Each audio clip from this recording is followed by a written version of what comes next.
You're listening to the Business Brain Food Podcast. This is episode 141.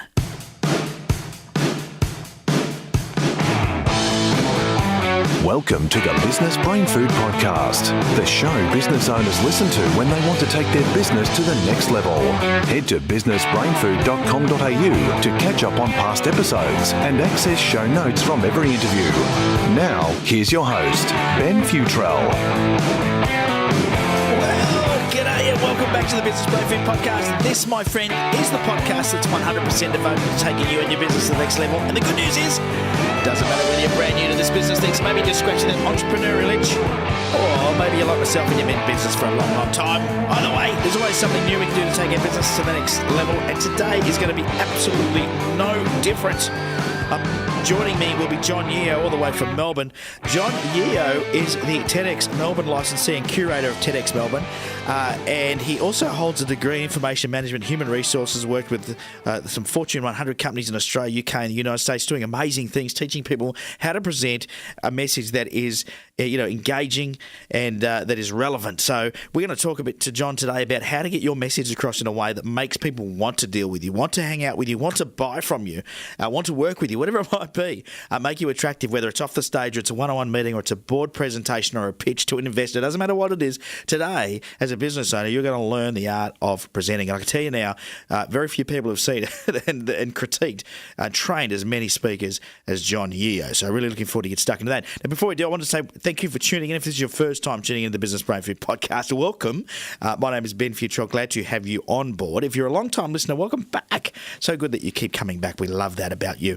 Now, if you do have a business and you're looking to get your business to the next level, there's something else you can do besides listen to this podcast, and that is head across to MaxMyProfit.com.au. The podcast is brought to you by MaxMyProfit. Head across to MaxMyProfit.com.au and you can download yourself some freebies there. They've got a free business planning template that they've used to grow hundreds and hundreds and hundreds of businesses and done amazing things, make them super profitable and make the business owners, so they've got more money than they know what to do with and the time to spend it. So go to MaxMyProfit.com.au to grab that stuff.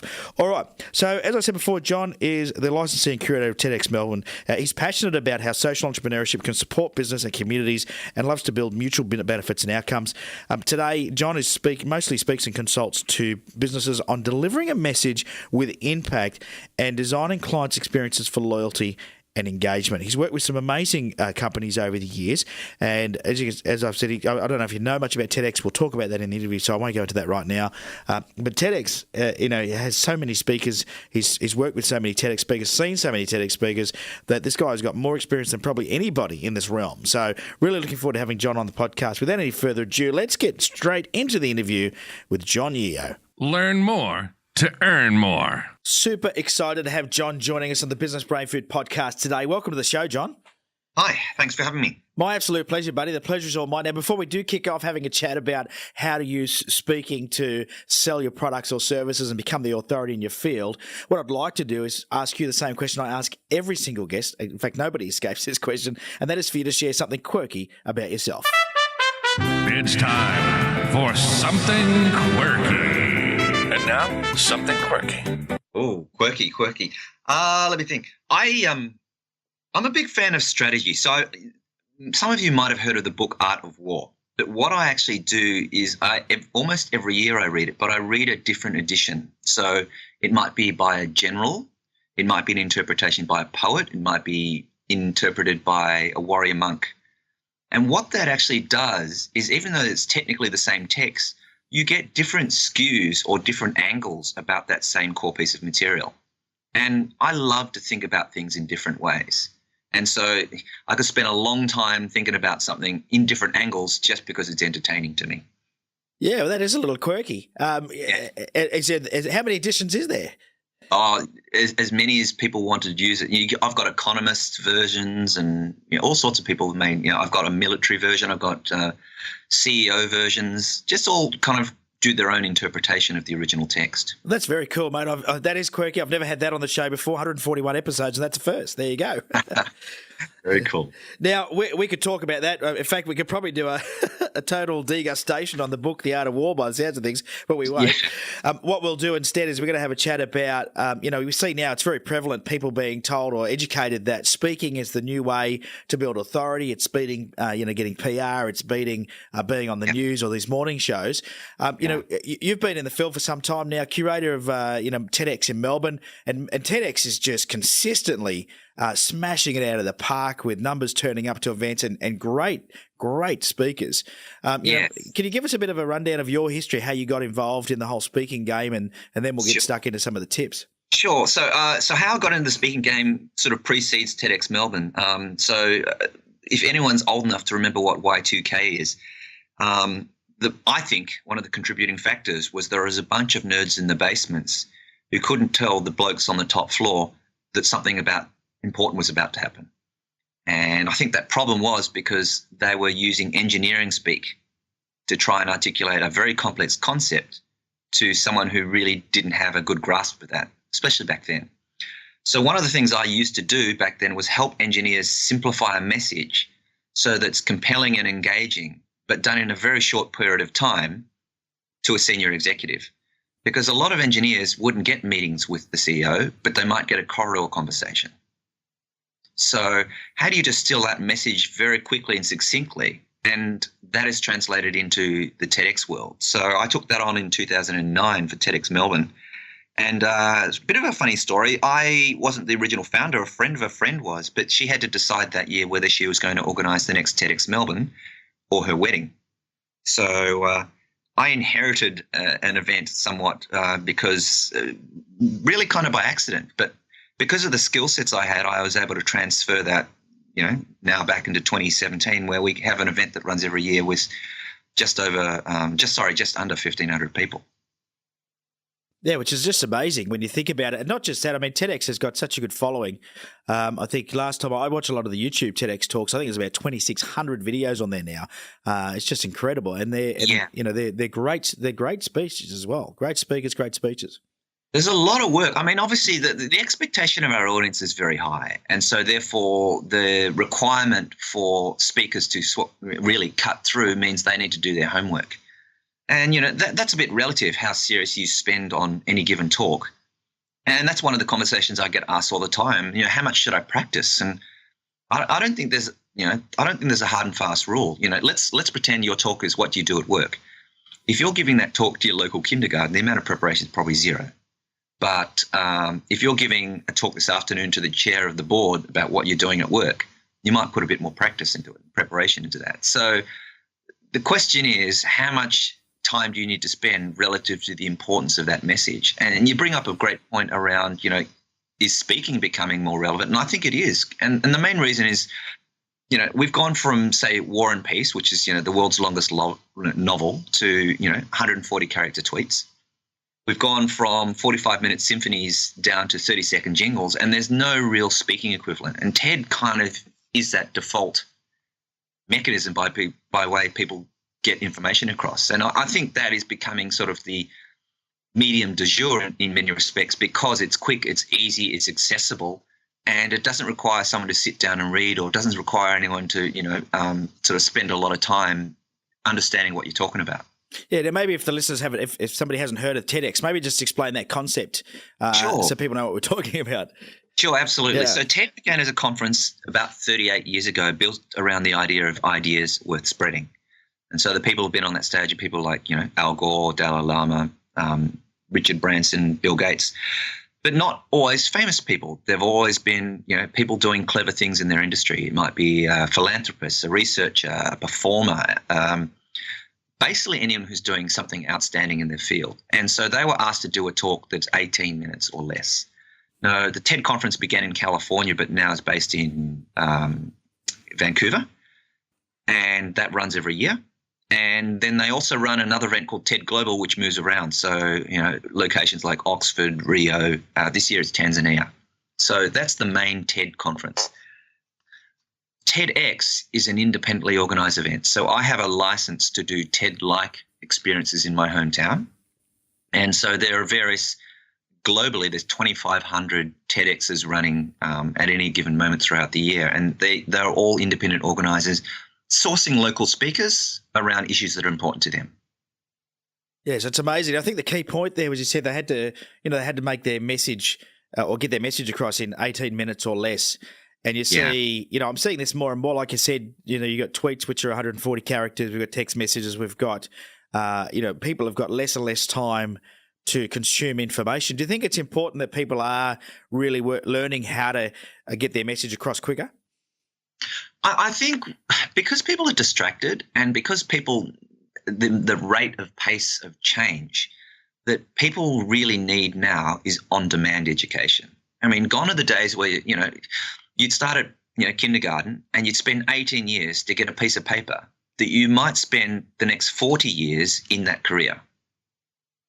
Now, that world doesn't exist anymore. Anyone who's graduating out of university now is going to have 3 separate and distinct careers.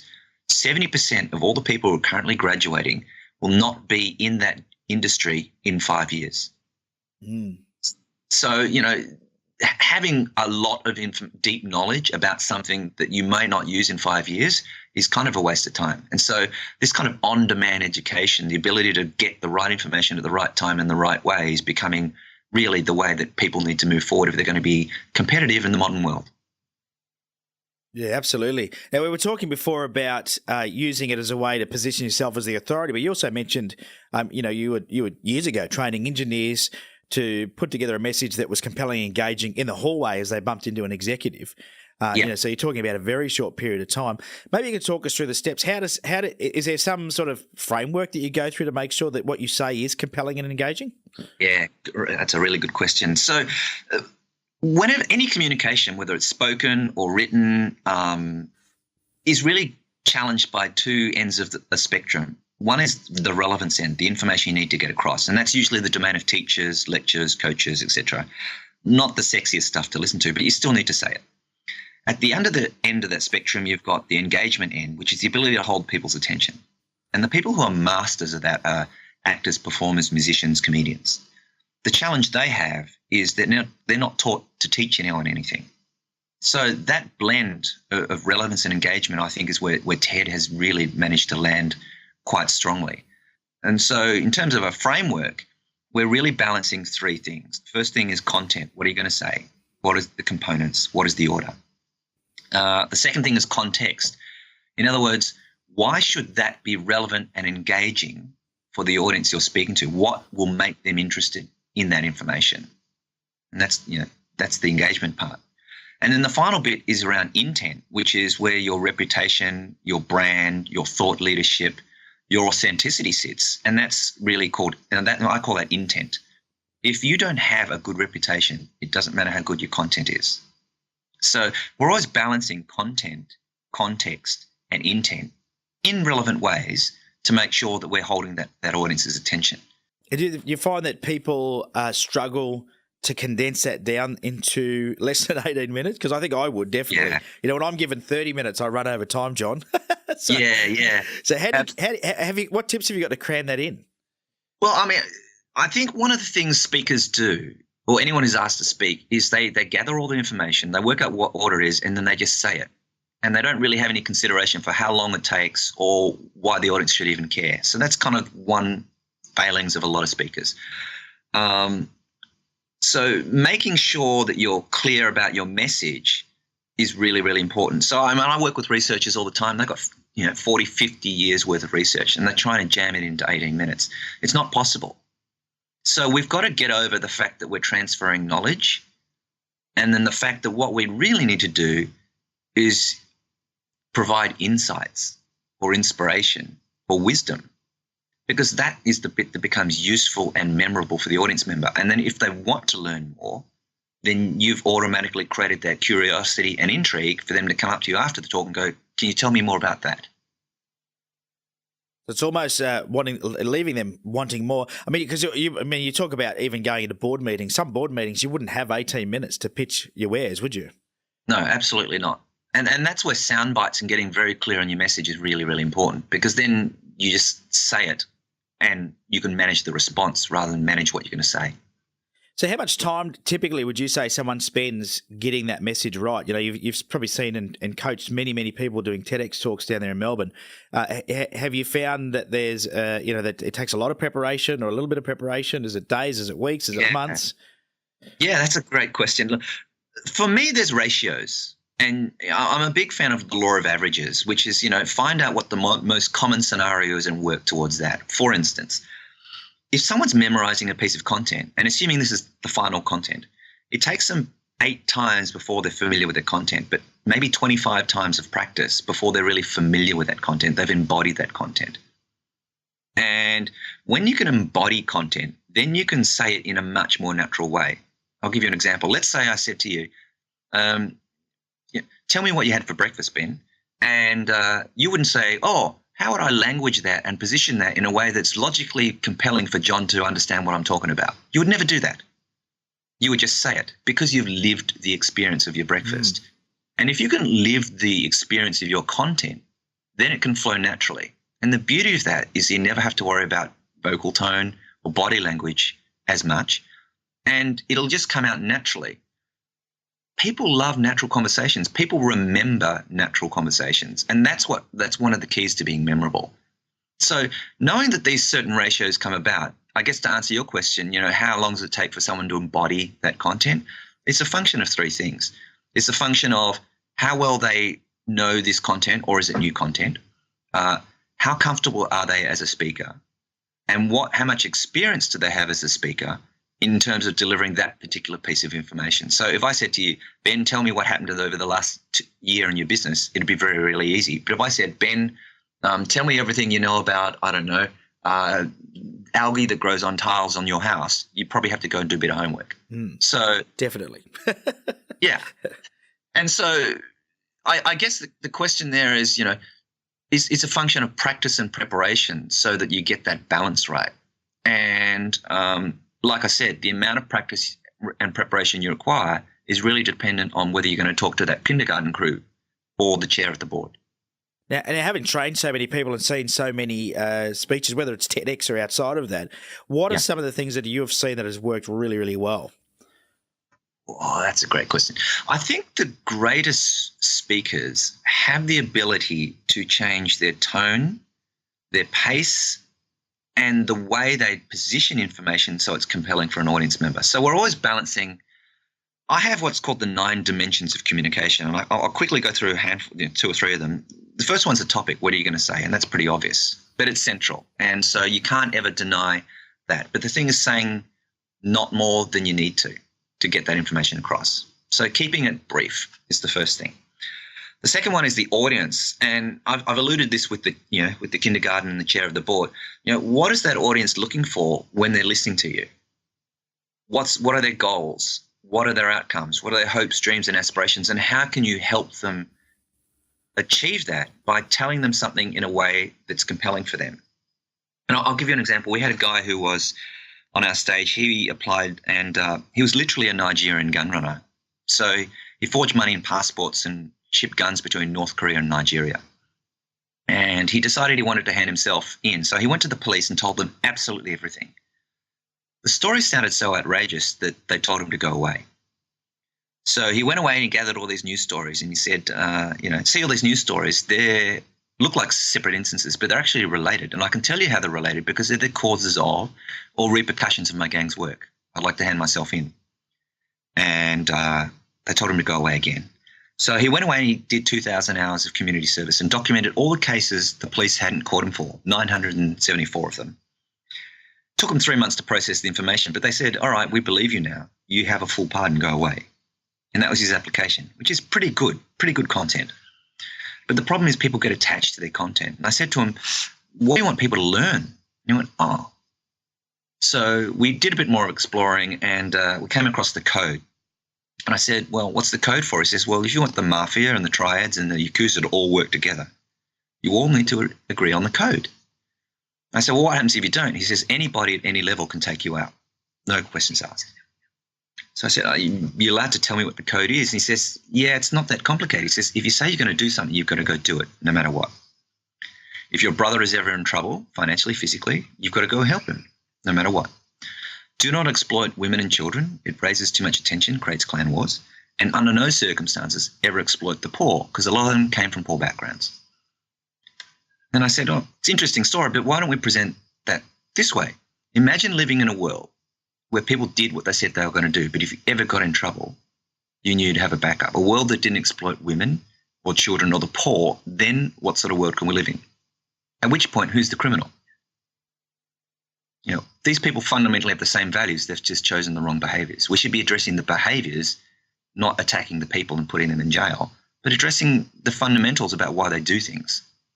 And I was explaining this to a child psychologist, and he was laughing at me. And I said, what's so funny? He said, that's parenting 101. Huh.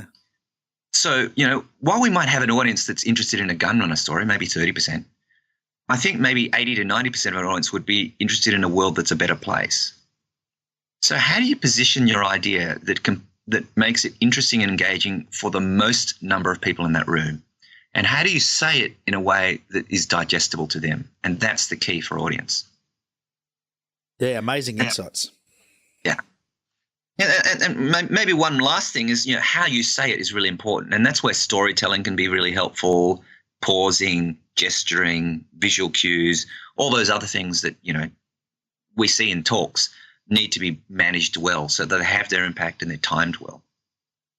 Yeah, and you said before, you know, practice is key, and sometimes you're going to need to practice more than other times depending on the topic or the audience.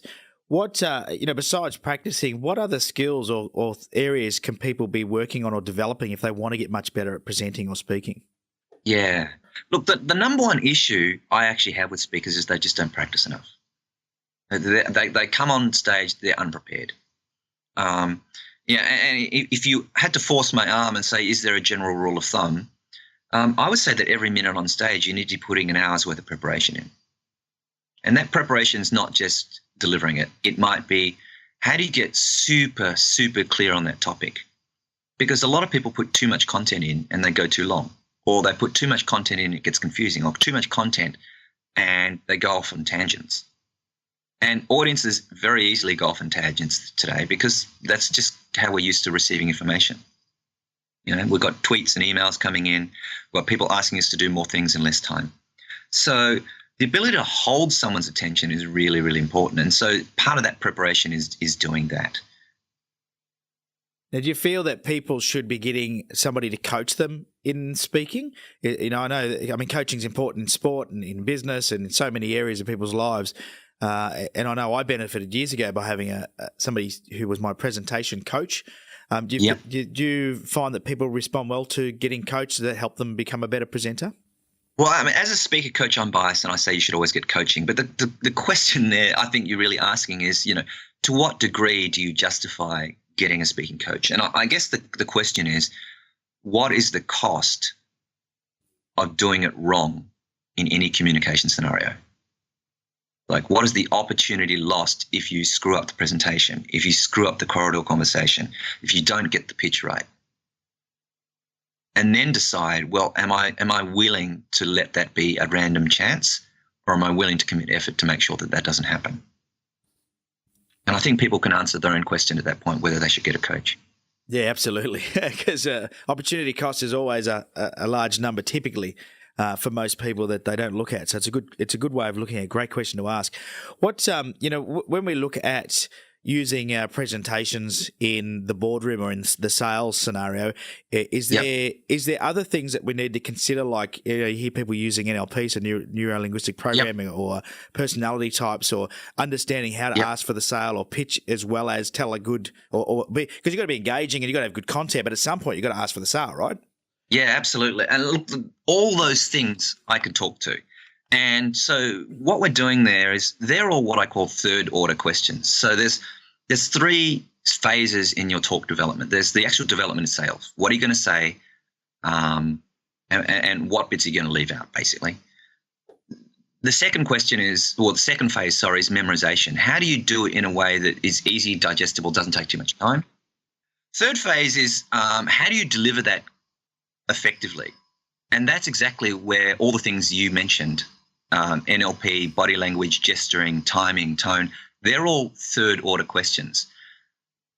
But if you haven't developed the previous two phases, then it's premature to ask those questions. So if we go back to the first phase in terms of development, the next number one thing that people fail to do apart from practice is get clear on their message. And I had a really good mentor who said to me, when you're getting in the car, what do you put in the boot, a beach umbrella or snow skis? Which is kind of a bit confusing. But he said, let me put it this way. It's a stinking hot day. You've got access to the car and you've got the day off. What's more useful to you? It's clearly the beach umbrella. In other words, if you're clear on your outcome at the end, it's clear about what you can leave behind. And a lot of speakers, one of the reasons they go off on tangents or talk too long is because they're not clear about what they need to leave behind. And therefore they say too much and confuse people. Yeah, which can I mean, I fell into that trap myself. Another thing I'm seeing a lot of people promoting when they're doing talks, John, is they're saying, no, we get straight to the point, no fluff about who we are, what our favourite colour is or how many chickens we have. Yet I was taught, when I was taught how to speak, that you had to earn the right once you get up on stage. What are your thoughts on that? There's another model. So look, I'll give you a part of one of the models. So I have all this stuff's on LinkedIn. So if you get confused, just check my profile on LinkedIn. All these articles are there which explain all this stuff. But there's something called the 5 levels of understanding. And one of them is the environment. What's the situation you're in? And that might be the market situation. It might be the market sentiment. It might be your reputation. It might be your brand. It might be where thought leadership stands. And before you even walk in the room, if that is not sound, people won't even begin to listen to you. So let's, for instance, if I said, okay, we're going to speak to Ben about business, and then there's all this news online about Ben doing dodgy deals, or Ben's a bit of a charlatan when it comes to doing something, they're not even going to come and listen to the podcast. So environment is really important, and that precedes even your credibility before you get on stage. And then the next bit is at the organizational level. Okay, who's Ben? What is brain food, for business? What does that stand for?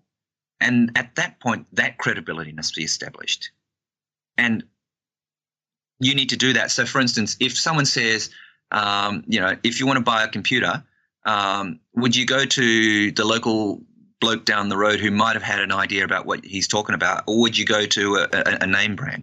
And that's a personal choice, but that's where reputation and brand and positioning is really important. The next level down is individual brand and reputation. Are you a trustworthy person? Do I like the way you carry yourself? Do I feel you're trustworthy? Do we have the same values? Do we have the same interests around what we're trying to achieve? And do I believe you can do that? And that's another level. At that point, there's permission to talk about your product or service. And the challenge with a lot of sales pitches is they start with their product or service. They start with the features, the benefits. I was literally typing up an article about this, as you called, Ben, that someone's selling something and they're telling you how to do something with their product or service without even explaining why the product or service is helpful to that person. It's like, I don't want to know how to do this technical feature on this piece of software until I know why I'd even use the software to begin with. And so I was having a go at them because they're starting at the product or service level. And then the final level, the 5th level, which is really around the client or the audience, or when it comes to speaking, why should they care? Why are they in the room? What is important to them? And what will motivate them to understand that you get them? And that's where Apple in the past has always been super, super strong. I mean, when they used to launch their iPhones, people would line up for days to buy it without even knowing whether the phone was any good. And that's because those people got that Apple got them as a consumer. And that was always their strength. They're starting to lose that now, but it doesn't take away from the fact that they did have that at one point. And so those 5 levels of understanding in terms of credibility, if you don't cover off all 5 in your presentation, there will be a gap. And the moment there's a gap, there's doubt. And you can't afford to have doubt when you've only got 18 minutes to make an impression. Yeah, good 5 levels there. I love the way that you've broken that down, because I think a lot of people struggle with that. And, you always hear people say, if I tell you how good I am, it's bragging. But if you hear it from somebody else, it's a compliment or it's an endorsement. Yeah, absolutely. But I know, I've trained people in sales for many years, even just a one-on-one sales meeting. It's important to set yourself up with some, to make sure you do have the credibility to be there in the first place. Absolutely. And you mentioned Richard Branson. Well, of course, Richard Branson, if he gets on stage, he doesn't need to introduce himself because he's already been introduced to the world. But a lot of people listening to this podcast are small business owners, and they, no disrespect to anybody, even myself. We walk into a room, a lot of people don't know who we are or what we've achieved. So there's got to be a way of being able to position yourself as the person that should be there and that they should be listening to. Absolutely, and that's where the environment is really important, because it's kind of like saying, I've got a heart attack, I need urgent surgery. Do I want the bloke that, the surgeon that knew the latest cutting edge stuff, in the 70s, or do I want the guy who knows about what's happening in current research in the universities at the moment and what might work best for me? That thought leadership, all that sort of stuff. You want that surgeon, you want that cutting edge surgeon. That's the environment. That's the scenario that you've got to establish, and you've got to build your credibility within that environment before they'll even come to your hospital. Yeah, absolutely. You're not going there. Yeah. Now, I'm interested to hear your thoughts because, in this day and age, what I'm seeing a lot of is there seems to be a surge of authors, and I think it's because publishing has become so, much easier and more in reach for anybody. And so we see these authors emerging, they're writing books, they're becoming an expert or an authority in their field, and then they're jumping on stage. The challenge a lot of them are having is filling rooms. Now, TEDx, of course, has been amazing at filling rooms. Like I said, there's thousands and thousands of people turning up every year. What are some of the keys, do you feel, or why do you think that is the case? Well, there's a couple of things going on there. A book is fantastic at the right time. And what I mean by that is the book is a content push. And do you remember before, content without context is just content? Mm. And to be honest, the majority, 80% of what I probably know, or even you know, you can probably Google it. So subject matter experts are no longer the reason why people will come. Back at 20, 30 years ago, if you were the world expert on any given topic, not only did they have to come in the room and listen to you, but there was no other way to get that information. And therefore, if you had a book, they would have to buy it because they can't remember everything you just said.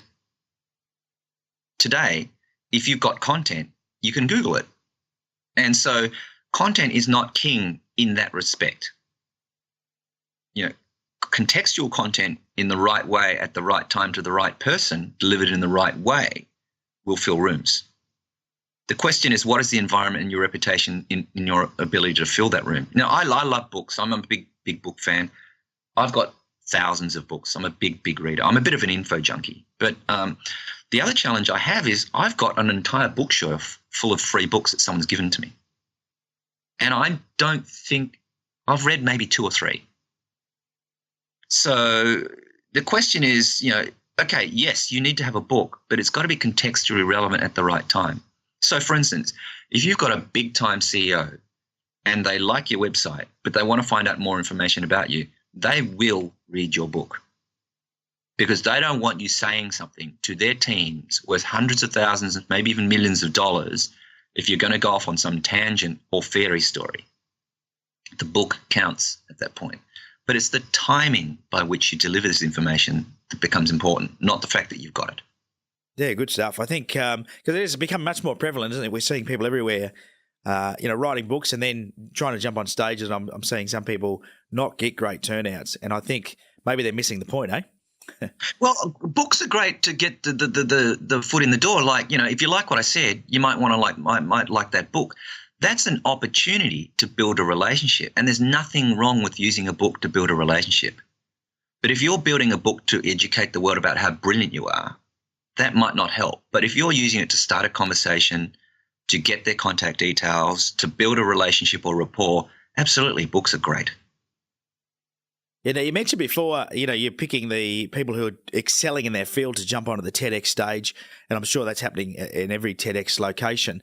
What can people do if they're just kicking off? They're not going to get on the TEDx stage straight away. So have you got any tips for people that have gone, I know I need to get out there and present more. I know I need to start getting my message out there, but yeah. I need to practice and I'm not prepared. Where do I start?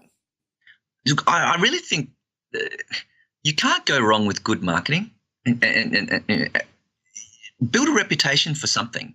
Be known for something. I was speaking to someone yesterday And he said, oh, this guy, Tim such and such. And he said, have you heard of him, right? I was like, no. He goes, oh, that's the dude that ran 52 marathons in 52 weeks. Bang, has my attention. Yeah. You know, you've got to be able to say something quick and pithy that engages your audience in a way that's interesting to them. And that is another way to build that conversation starter, the same way a book might do it. But your goal in any communication is to build that impression so people want to go, I want to find out more. What's the curiosity and intrigue you're creating so that people come and listen? And whether that's the TED stage, marketing, website, article, if you don't land that in the first 90 seconds, it doesn't matter what else comes after that. Mm. And what are your thoughts on things like Toastmasters? Yeah, I am a Toastmaster as well. I also happen to be the chapter president for Professional Speakers Australia. I think the ability to learn to speak is becoming so important. Communication skills is becoming so important because people need to be able to communicate well and communicate effectively. Now, I don't care whether that's formal and on stage or the corridor conversation. The fact is that communication in the spoken way is becoming really, really critical. And so that skill, I think everyone needs to learn. So if you're going to get out there and talk to people, regardless whether you're going to talk to people, at some stage you're going to need to. So that's the thing. There's plenty of forums out there, isn't there?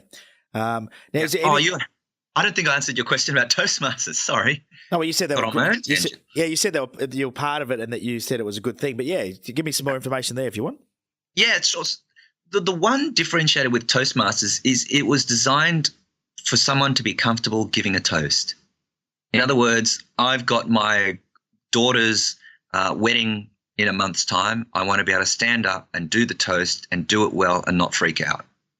Toastmasters is great for that. If you want to, knock off the corners of your anxiety or your nerves, Toastmasters is great. It's not designed, I personally feel, to be a platform for professional speakers. That's where you come to the Professional Speakers Association, which that's their remit. So, if you're new to speaking, Toastmasters is great. If you already have a speaking practice, may want to check some of the other more, established groups. And how does someone go about getting on the TEDx stage? If someone's listening and they go, I've got a great message to share, is that something that's by invite only, or how does that work? Not necessarily. So again, same scenario in terms of how do you stand out amongst the hundreds of applications that I get in any given year. The general rule of thumb is that it's got to be remarkable outside of your industry or area of expertise, because our audience is multidisciplinary. We have philanthropists, researchers, academics, scientists, students even on our stage, but they've all achieved something remarkable or differentiated. That's the first thing. And, TED stage or other words, you still need to be able to do that. The second thing is clarity of idea, which I mentioned earlier. A lot of them go, I just want to present a whole lot of information. It's like, no, there's a distinction between a lecture, a lesson, a speech, an oration, and a talk. Now, TED Talk's conversational. So, to use an example again, you would never go to a dinner party and sit next to a complete stranger and say, let me talk about myself for the next 18 minutes. You'll be amazed. You'd never do that. And that's what a lot of speakers try and do. So we've got to be able to create conversational engagement without lecturing someone. And that's a bit of a skill, and I can help people with that. But don't start with that because it gets annoying. I get a lot of people pitching what effectively are public service announcements or marketing pitches, and TED's not that stage. There are other events that are perfect for that, but TED's not one of them. Yeah, and I think it's a great marketing story, Ted, because I think they've been really clear. And even then you started to articulate exactly who your audience was and exactly what the product was that you wanted to deliver. And I think that's probably would you say that's one of the keys to the success of the TED series? Yeah, I think so. I think, timing is everything in any business, but I think absolutely they understand their community really, really well, and they understand what's important to them. And do you think then that speaking or people that are getting into that speaking field should be picky about where they speak in the same terms then to go, I'm only going to speak in front of these audience or, to get when I get paid or if I can tell my story in this particular way or this time frame? Or do you think the speakers should be willing to just go and find an audience and say their piece? If you're a very experienced speaker and you've totally nailed your topic and the conversion rate is, X, then you need to be picky about which audiences you're in front of because a lot of events are a waste of time. If you're new to the speaking world and you haven't quite got your story right or you haven't quite got, or you want to test new material maybe even, or maybe you want to sort of bit uncomfortable about what you're going to say or whether you'll get it right, practice on those smaller, less important events. So I guess the answer is depends on your degree of experience and confidence on stage. Yeah, great answer though, because it's going to help many people that may have been thinking that. Where do I start and, do I just go and speak anywhere? Because I know, I see people kicking off and my advice to them is just, go and present to your dog if you have to. Like, you got to practice somewhere. Oh, absolutely. Yeah. Got to practice somewhere. We're just about out of time, John. It's been very insightful. I tell you what, I could talk to you for hours, I think, about speaking and because I think there's a whole side that we could delve into in the marketing side that a lot of this, sort of ties into, but we can't go there, unfortunately, because we're out of time. How can people find out more? Look, I highly encourage people to connect with me on LinkedIn and read the articles I've written on LinkedIn. But if you do connect with me, because I literally I'm not trying to brag, I've got lots and lots and lots of requests to connect on LinkedIn. If you've heard this interview, please put in there, John, I heard your interview so that I can accept you, because I don't accept everyone into my LinkedIn because frankly, I don't know some of these people. I don't know if they're, what they're doing, what they're wanting. And so I get a lot of people who just say connect without putting any sort of note about why they want to connect. Just say, we connected because I heard you here or I heard about this. That way I can connect with you straight away. And, let's continue the conversation. You've got any questions? Ask me. If you want to read the articles, they're all there. Yeah, great stuff. So, folks, we'll put a link in the show notes. This is BBF141. So go to businessbrainfood.com.au, episode 141. All the links to everything that was talked about, whether it be books or TEDx or John's LinkedIn connection, will all be in those show notes if you're driving or running on the treadmill, which is quite a healthy thing to do whilst you're listening to a podcast. Always. We'll make sure that you've got those links. Well, John, I can't thank you enough. All that we've got left to do, my friend, is the 60-second scramble. Are you ready for that? I am ready. No one's ever prepared for the 60-second scramble. It's more daunting than an 18-minute TED Talk. It might well be. Let's find out. Let's do it. Starting the clock. What's the favourite app on your phone? Remember the Milk. Remember the Milk. That must be a reminder program, is it? It is. Love it. Best way to tune out and relax? Beach. Do you have a hidden talent? Do I have a hidden talent? Look, I don't think so. I just take a keen interest in things and then always follow my nose about that. Good stuff. What's your biggest addiction? Oh, gosh. I almost said Game of Thrones because it's pretty close. Actually, it probably is. I love to be challenged and I love new ideas. So I'm always, I guess in that sense, I'm addicted to information. Nice stuff. Do you have a favourite inspirational quote you can share with the listeners? Yes. If one advances confidently in the direction of their dreams, what's the end of that quote? They will achieve things in unexpected hours or something like that. It's a brilliant. Good stuff. Well, we'll find the quote and make sure we get the right words in there. But that's fantastic, John. Thanks again, mate, so much for coming on the Business Brain Food podcast. I know I got a lot out of it. The listener got a lot out as well. So good luck with everything in the future, my friend. Brilliant. Thank you. Business Brain Food. Well, if that doesn't get you jumping out of your chair and wanting to go and present your product with some more engagement to get, make a compelling message happen or whatever it might be, I think that nothing else will. I love the way that John explains things and tells stories. And I think that's one of the real keys to good presenting is being able to tell a great story. And he spoke about that guy who was a gun runner and a drug runner. And, the way he flipped that on his head, it was actually really amazing. So, I hope you got a lot out of that. And in today's age for business owners, being able to present not just do a PowerPoint presentation. I'm talking about doing a compelling and engagement presentation where it has people on the edge of their seat. You take them on a journey and they buy into your story and want to hang around. That's really important, and I think that's what makes people stand out from the crowd. So once again, Jon, so glad you came on the podcast. Really appreciate it, and I know that a lot of people, a lot of you, and I know myself, got a lot out of that. So thanks, Jon, for taking that time. All right, so just a reminder, if you haven't already, go to Facebook and join the Business Brain Food group. It's a closed group where business owners are hanging out and having a good old jolly time in there, and you're missing out. So jump into the Business Brain Food group. Just go to facebook.com/group/businessbrainfood and come and join us. We're having a good old time in there.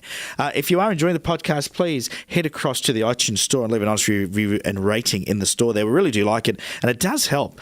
It helps with people that come across the podcast in the store decide whether or not they should spend their time listening. Well, that's it for this week. Thanks so much for tuning in. It's been my absolute pleasure having you as our guest this week and having Jon as our special guest. Until next week, have a profitable day. You can fly higher than the sky, shine brighter than the stars. You can live all you ever